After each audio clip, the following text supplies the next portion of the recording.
1, 2.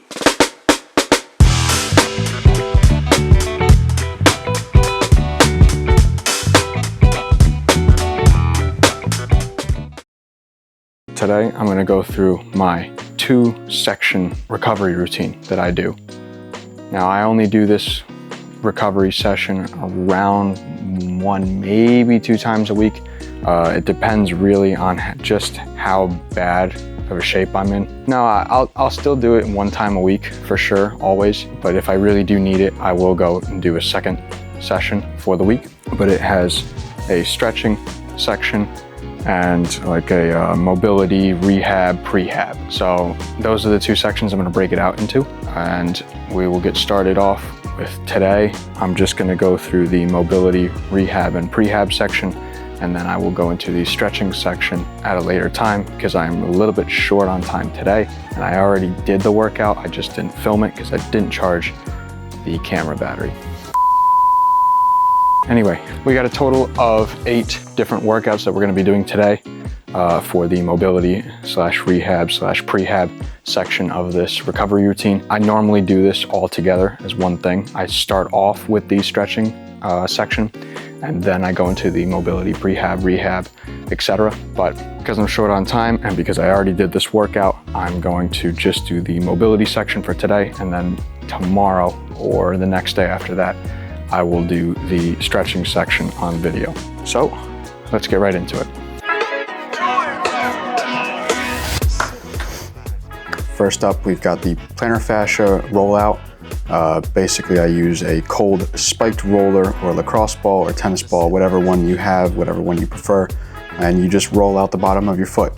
Very simple, 20 reps on each foot, super slow and controlled, really try and dig deep into the fascia of the foot there and try to dig in just to feel the muscle moving. It's like a foam roller, but for your feet, is basically the easiest way I can put that. More specifically though, what it does is it helps release tension in the fascia and is a preventative measure against plantar fasciitis, which is perfect, and this is the perfect for prehab on the feet. Next up, we've got backwards walk. Ideally, I would like more resistance here, but given the circumstances, I didn't, so it is what it is. And I don't, so I just do this on my treadmill. So I put it on free mode and then I walk backwards with a slight squat down into the backwards walk here. You do it for 3 minutes or 100 reps on each leg, whichever one comes second. So if you do 3 minutes and you're on 96 reps, you do up to 100 reps. Whichever one comes second is the one you finish on. Slow and controlled steps are the key here. The primary benefits of this is that it helps alleviate knee pain by protecting and strengthening the ACL and the meniscus region on the knee. It also eases lower back pain with a shift in gait from heel to toe on normal running to toe to heel, subsequently stretching tight hamstrings and directly relieving tension on lumbar spine. It also activates the posterior chain, which is the glutes, hamstrings, calves in particular, and improves ankle mobility through an unnatural pattern that isn't typically exercised, and also recruits the quads when squatting down slightly, building anterior knee strength, basically helping that ACL. Next up, we got bandage shoulder external rotation. So you take a resistance band at around shoulder height, walk out until you feel slight resistance or slight tension on the side delts, which are indicated right around here, while keeping your elbow tucked towards your body. Externally rotate your shoulder outwards to the best of your ability without compensating form or bouncing. So you do 3 sets of 10 on each shoulder with 1.5 minutes of rest in between each set. The primary focus here for me is rehab here, especially after feeling some deep muscle tissue pain in the shoulder pec region. Also, this was before I figured out that it was more bicep as well. So this is what I was focusing on before I knew that it was bicep related, but it also helps with functional mobility. For example, like reaching for things up high in cabinets, and reduces the risk of injury and strengthens the musculature in the area, reducing the risk of tears, and protects against shoulder impingement, which is a real pain in the neck.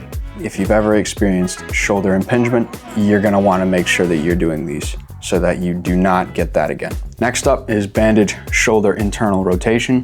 So take a resistance band at around shoulder height again and walk out until you feel slight tension. While keeping your elbow tucked towards your body, internally rotate your shoulder inward to the best of your ability without compensating form or bouncing, and really try and keep slow and controlled reps here. All right, so when you're internally rotating here, you wanna come in. You can go a little bit more in towards the chest, but you don't necessarily need to.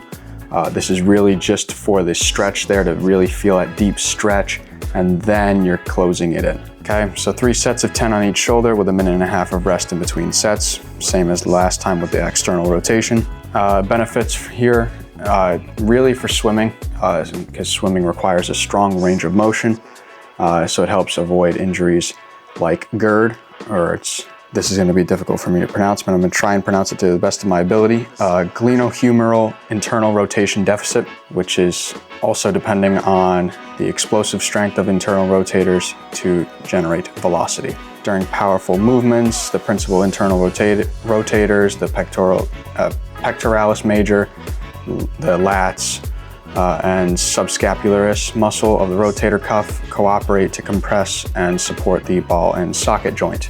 So those are also affected and aided in the banded shoulder internal rotation. Next, we've got single arm kettlebell cleans. So you take a kettlebell weight around 50% of your max seated shoulder press for one arm. Start with the kettlebell resting down by your side. Drive the kettlebell up using lower body mechanics, springing the kettlebell up level with your chest/shoulder. Quickly rotate your hand around the handle instead of letting the kettlebell flip over your wrist as it reaches chest height. Catch it softly with your elbow close to your body and forearm vertical, and then press towards the ceiling. Essentially, this movement challenges stability in the obliques and upper back while strengthening the shoulder and increasing mobility in the shoulder as well to reduce the risk of shoulder impingement. Another good exercise for reducing shoulder impingement here. And training one side at a time also corrects muscular imbalances and improves overhead mobility. So it corrects the muscular imbalances because you are focusing on one at a time. So you can really tell the difference between one arm versus the other arm and be able to identify where you're having some muscular imbalances. This also carries over into a more powerful and efficient swim stroke, which is very crucial to me. Next is goblet squats. So you hold the kettlebell close to your chest with your elbows tucked in, stand about shoulder width apart with your toes slightly turned outward. Sit your hips back while bending your knees, keeping your chest tall and your heels planted firmly on the floor. You descend until your hips are as deep as your mobility allows without compensating form or compromising on the form, and then drive through your heels back up to the top. Basically, it's a squat. As simply as I can put it, it's a squat. Just perform a squat. There are plenty of videos out there on how to perform a squat. I don't need to explain it here. It's pretty simple. A lot of people get it wrong, but it is pretty simple. So there are plenty of very helpful videos out on YouTube that you can look at to improve your goblet squat or just squatting form in general. I just do these reps clean and fast for around 3 sets of 20 with a minute rest in between. This is primarily to flush out lactic acid and to promote more blood flow than anything. It is not really for building up strength because I'm not going on a heavy weight. With a goblet squat, you just can't. With a kettlebell, it's not gonna be that challenging, to be honest with you. But it helps improve hip and ankle mobility as well while conditioning the quads and glutes, as I just mentioned. It helps maintain healthy movement through the hips, aiding in running mechanics, cycling efficiency, and overall durability. And the primary goal here is to, like I said, flush out lactic acid buildup by promoting blood flow in areas of high stress that are caused from regular training for me, running and biking. Next up, we got single side lunges. So you take So you take a wide step out to one side while keeping the opposite leg straight. You push your hips back as you bend into the working leg, keeping your foot flat and your knee tracking over your toes. Drive through the planted heel to return to the top before repeating on the other side. Keep this slow and controlled for 3 sets of 8 reps on each leg. My voice is going if you can't see or hear.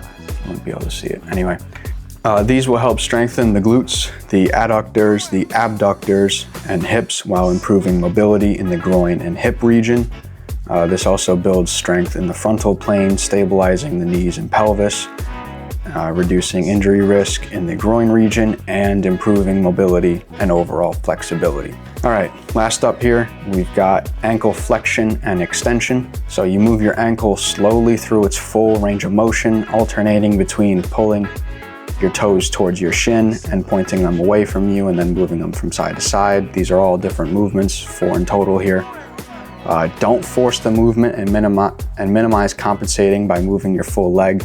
As you can see in the video here, I do move my leg a little bit. Try and keep your leg as fixed as possible and just focus on ankle rotation here. The main benefits of this are for healthy ankle mobility, improving striding mechanics, and building resistance from fatigue, which is especially critical on my longer run sessions. I notice it quite a bit when I'm at 2.5 hours into my run. I start to notice that when I fatigue, my ankles do get a little bit fatigued, and you start to feel that your ankle compensates by rolling on either side or favoring a side over another. Happens to everyone. You just have to build up that ankle flexion and extension, building up the musculature around that ankle joint. It's also important for squat depth and cycling efficiency, as ankle placement is actually super important for wattage on the bike.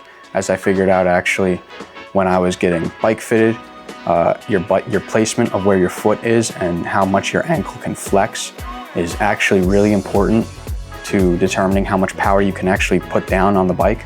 Don't ask me how that works. I honestly don't know. I'm gonna just full admit here, I don't know how that exactly works, but I figured that out, and I was told that when I was getting fitted for my Cervelo P3. Pretty interesting. I didn't know that. Something you learn, something new to learn.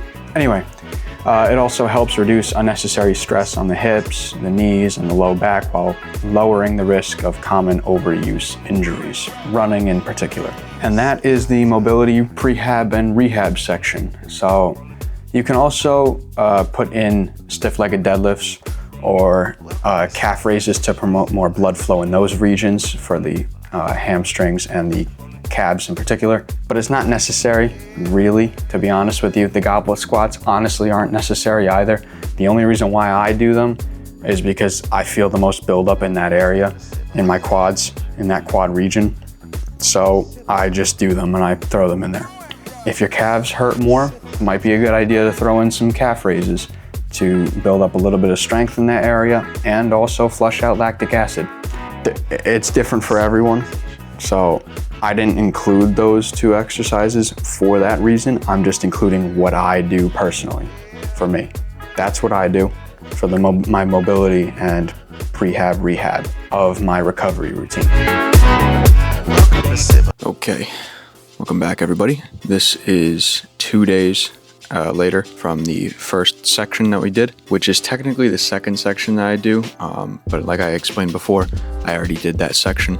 I kind of was just doing that really to just demonstrate to you guys what exactly I do for the mobility and rehab prehab section of my recovery sessions. Today is now about the stretching section, especially after a long week of training, or long weekend of training. I had a 2.5 hour run on Saturday, which was 18.1 miles, and we had 5.5 hour bike ride, or 118 miles on the bike, with a 45-minute run off of the bike, which was 5.6 miles. A pretty hard weekend of training, and my legs are definitely feeling it. They're a bit fatigued.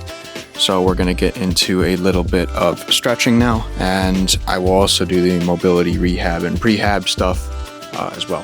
In case this is pointed at an awkward angle, it's because I don't want the World Cup game in the background in the frame. So yeah, I don't want to get copyright striked for that or whatever it is.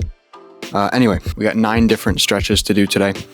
So we've got, first up, the Siza pose. We've got a deep-seated squat, which is really just an isometric hold down at the bottom of the squat. We got the pigeon, shoulder stretching, a little bit of pec stretching, just simple hamstring touching your toes, laying down quad stretch, and then we've got a glute stretch to do, and we've also got the butterfly for the hips, as well as one other that I think I might throw in there. But yep, we've got the Germany-Paraguay game on in the background. It's halftime right now. Germany are losing 1-0 to Paraguay. Pretty big shocker in other news. But yeah, just a quick little update as well. We've got Ironman Lake Placid in 2.5 weeks, basically 3 weeks. That's gonna be a hard one. And I gotta be fully prepared for that. This is the last really hard week of training for that before we go into the taper. And the next couple of weeks are going to be filming for the documentary video that will be coming out for that. That one will take me a little bit longer to do. I'll have a lot more footage that I want to film for that. So hopefully that will be out as quick as I can get it out. I'm hoping to get it out before the end of August, even though the race is in July. But I do also have another race 2 weeks after that one as well that I'm going to be filming too. So yeah, we got a pretty busy calendar. And I don't know if I've mentioned it yet on a video, but I have signed up for another 70.3, Ironman 70.3. I will be doing Ironman 70.3 Jones Beach. So that will be my sub 5 hour attempt is what I'm really looking to do for that one. I really want to get sub 5 hours on a 70.3 distance. That's what I wanted Oceanside to be. But if you've seen the documentary for that, you've seen the various calamities and things that I had to go through, that I experienced or had to deal with. But anyway, that's besides the point. We're going to get into this recovery session now. We're going to get into the stretching section of my recovery workouts that I do as an Ironman triathlete. Yeah. Anyway, cut. Alrighty, now on to the stretching. Wow. Now on to the stretching section of my recovery sessions. First up, I've got the Siza pose, which is done by kneeling on the floor with your knees together and the tops of your feet resting flat on the ground, or toes flat for a deep stretch on the fascia located on the bottom of the foot.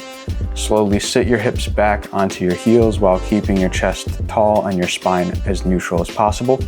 Rest your hands on your thighs or wherever is most comfortable, and breathe deeply, allowing your ankles, knees, and quads to gradually relax into the position.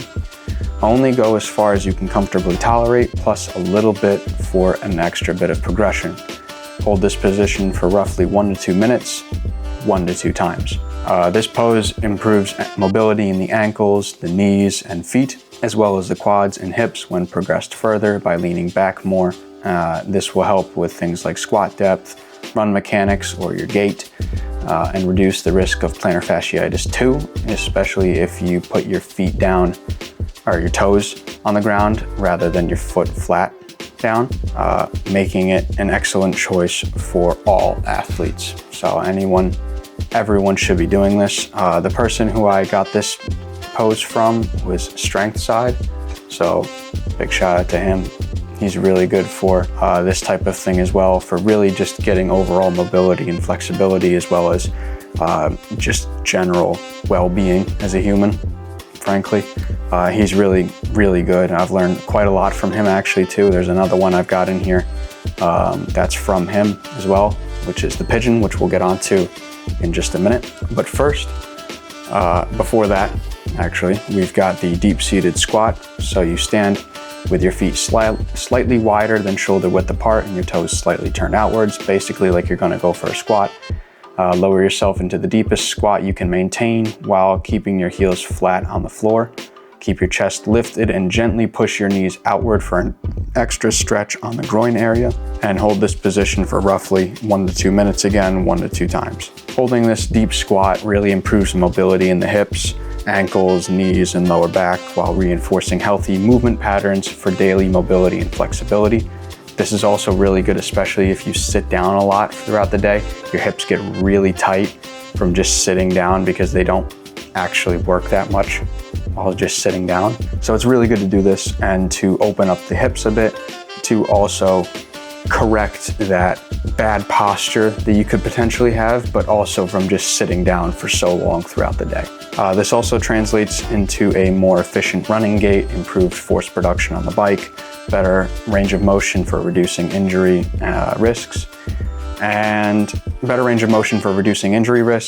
unlocks tight hip flexors from being seated for a majority of the day. Next up, we got the pigeon. As I just said before, this is another position that I got from Strength Side. He's really good at explaining these much better than I am, but I'm gonna try and explain it to the best of my ability since you're already here watching this. Get down into a seated position on the floor like you're going to sit crisscross. One leg will have the outside of the knee down on the ground, while the other leg will have the inner knee down on the ground. Both legs should be bent at around a 90-degree angle, give or take. And for a deeper stretch, bring your chest down towards the floor to the extent that you can. Do this for 30 to 60 seconds before switching to the other side. And this one's really good for hip mobility more than anything else. This is a really good hip exercise for really opening up the hip flexors and targeting the glutes as well as you push your chest more towards the ground. You can also put in a little bit of a variation here where you go from each position, you just flop over each time from side to side instead of just holding it for 30 seconds or 60 seconds. Just go onto one side and then change over slowly to the other side and then go back and forth. And just keep doing that for 10 to 12 reps on each side. Alrighty, next up, I got a shoulder stretch. This one's pretty simple. Nothing really complicated to it, to be honest with you. But this is also going to be for rehab after feeling some deep tissue pain during hard swimming for me personally. So this one and the next two are really gonna be for rehab for me personally. But like I said, this is showing you guys what my recovery routine is, my recovery session. So what you're gonna basically do is bring one arm straight across your chest and use your opposite arm to gently pull it closer to your body. Keep both shoulders relaxed and avoid twisting the torso or hunching over. Hold for around 25 to 30 seconds before switching to the other arm and perform 2 to 3 times per arm. Primary benefit of this is just increased mobility in the shoulders and upper back and reducing tension from swimming and strength training primarily. That's really what it is. It's also a little bit of rehab for me, like I just said before, for that pec shoulder region, this kind of area right here, because I've felt the pain right along here, along this plane here, but it's actually stemming from the bicep. As of this time of recording this is when I figured it out just a couple of days ago. I recorded the stretching section and all of this a little bit ago, about 2 weeks ago. So it's changed a little bit. Next up, we got the pec stretch. Again, fairly simple. Place your forearm against a wall with your elbow bent at 90 degrees or straight arm as shown in the video here. Whichever feels more comfortable. Step forward and twist until you feel a gentle stretch across your chest and the front of your shoulder. Keep the chest tall and avoid shoulder shrugging, so none of this, right? And perform 2 to 3 times per arm for around 25 to 30 seconds. Primary benefit of this is pec and front delts getting a lot of work from swimming and need to be flexible for overhead stretching for the greatest length on your swim catch, allowing you to be more efficient in the water by catching more water. Fairly simple here. Again, this is another bit of rehab for me, like I said before. Next up, we got the tennis ball pec rollout. This one's a little bit weird. I'm gonna be honest with you. It's a bit strange doing it, but when done correctly, it can help. It'll hurt, but it can help. So first, you place a ball, or like a tennis ball or a lacrosse ball, on one pec muscle and lean against a wall to place pressure on it. You roll the ball out around the pec muscle for around 45 seconds before switching to the other pec, making sure to keep it really controlled. You really want it to get a deep stretch, you really want to get it deep into the tissue. So you got to keep it really controlled and just put pressure on it as you can handle, and allow the ball to release that built up tension. If this is your first time doing this, don't place too much pressure on the pec. It will hurt a bit after completing it. Believe me when I say that. when done correctly. It'll hurt a little bit, but it shouldn't hurt too much. If you put too much pressure on it, you're gonna feel it a little bit too much, and it's not terrible, but you're gonna feel it. Same concept here for positive benefits as the pec stretch. It just comes in a different form with rolling out the muscle rather than stretching it. That's really it. Okay, next up, touching your toes. Fairly simple here. It can be performed laying down on the floor or while standing. Try to keep your knee bent as little as possible. Essentially, just keep the leg as straight as you can so you aren't compensating for a lack of hamstring mobility. And allow your hands to reach your toes without forcing the movement or bouncing to reach farther. Both of these can be detrimental to the hamstrings since it places an unusual amount of pressure on them. Try to avoid rounding your back, but if it does, it's okay. If you round it a little bit, it's all right. My lower back is not great, so you'll see probably a little bit more rounding than there should be. So just do better than me. Perform 30 to 40 seconds for each leg 1 to 2 times. Or if you're standing up and doing both legs, then you just have to do it 2 times through. That's it. Positive benefits here, injury prevention and flexibility of the posterior chain, so the hamstrings, calves, and lower back in particular. Next up, we got the laying down quad stretch. So lie down favoring one side and bend your top knee, reaching back to hold your ankle. Gently pull your heel toward your glute while keeping your knees close. Lean back for a deeper stretch on the quads while making sure to not arch the lower back. Perform for 30 to 40 seconds for each leg 1 to 2 times through.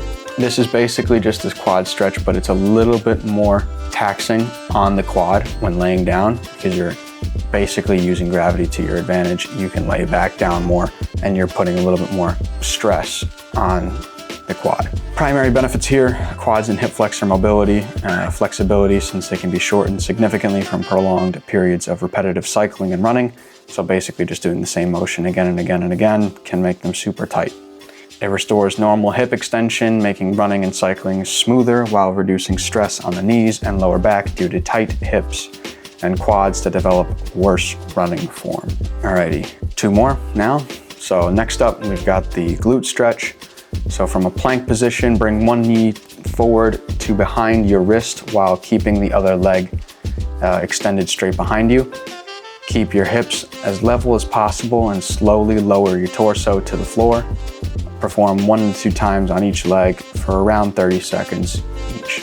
Primary benefits here are targeting the glutes, the piriformis, and deep hip rotators, which help relieve tightness that often develops from prolonged running and cycling. It also improves hip mobility as well, with the same benefits that we've talked about constantly for basically a majority of these exercises. Notice how a majority of them are going to be lower body focused rather than on the upper body. That's because that's what gets targeted more for me. The only reason why I've put a little bit more upper body focus is because of my deep tissue issue here on the pec, bicep, shoulder region right here. Other than that, a majority of it is coming down to the lower body because that's what's getting hit the most and that's what's getting the most training and what also gets the most tight. Okay, last up is the butterfly. So sit upright on the floor and bring the soles of your feet together. Allow your knees to fall naturally toward the ground while holding your feet with both hands. Sit tall through your spine and gently lean forward from your hips until you feel a comfortable stretch along your inner thighs. You can also place your elbows on the knees and push down for a deeper stretch on the inner hips. You don't need to do that, but that's just an extra progression if you'd like to add that in. And perform this 3 times for 30 seconds each at a time. This really targets the adductors, the groin, and hip flexibility primarily. Maintaining good mobility in these muscles promotes better hip mechanics, improves stride efficiency, and helps reduce unnecessary strain from long distance running. And that is that. That is my recovery session. That's what I do around 1 to 2 times a week. I'm just gonna make a quick note here though. I do wanna put this in as a disclaimer for the stretching section, okay? I've said this before and I still maintain this. The stretching is not for reducing fatigue. Make that clear right here. It is not for reducing fatigue. Okay, the stretching is primarily for flexibility, for reducing tightness in the hip mobility or the hip region in the hip area. And it is also for improving my flexibility to reduce the risk of injury. Certainly going to maintain that belief throughout my life. Stretching is not something that will reduce fatigue from hard training. It does not do that, okay? Stretching helps you improve your flexibility so that you can reduce the risk of injury in the future. Keep that in mind. That's not why I have a bunch of stretching exercises in here, or why I have a whole section on it, right? I do it so that it helps me with my flexibility to reduce the risk of injury, because that is a crucial part of recovery that I think everyone should be including into a recovery session that you should be doing. That's just a quick disclaimer. Now on to the outro. Alrighty folks, and that is that. That is the recovery session that I do as an endurance athlete. It's really applicable to anyone. It's not just specifically for Ironman triathletes. It could also be for endurance runners, long distance runners. It could be for swimmers, bikers. It could be for even niche sports like soccer, tennis, football, whatever it is. It doesn't matter.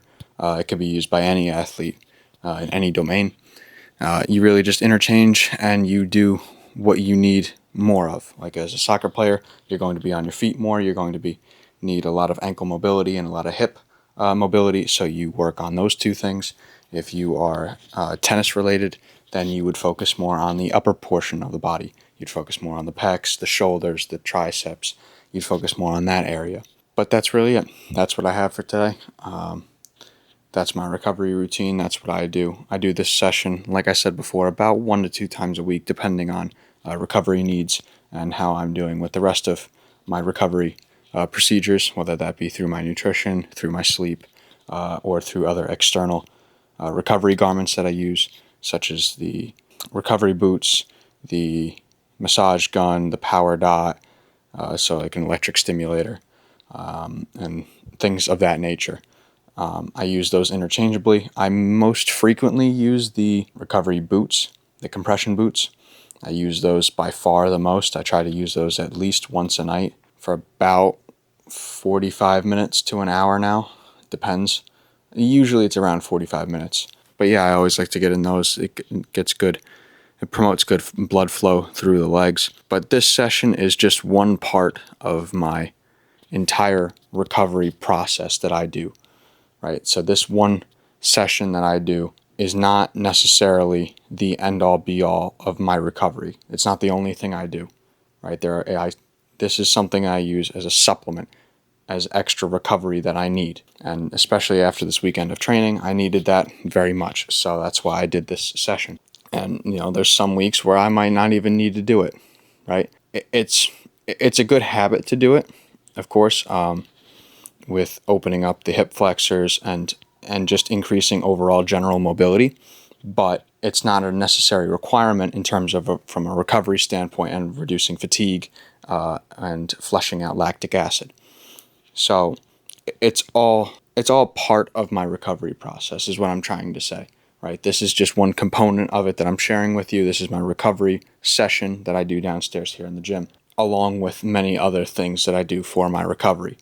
So do not think that doing this one session is going to make sure that you are, perfectly recovered, going back to your normal routine. That is not what this is. Okay, this is part of a whole. Right, this is only a piece of an entire pie. Probably a bad analogy, given that I'm an Ironman triathlete and I haven't had a pie in about 5 years. That's all I have for this video. Thank you guys so much for watching again. And as I say at the end of every video, train hard, train frequently. Find results. I'll see you guys next time. Peace.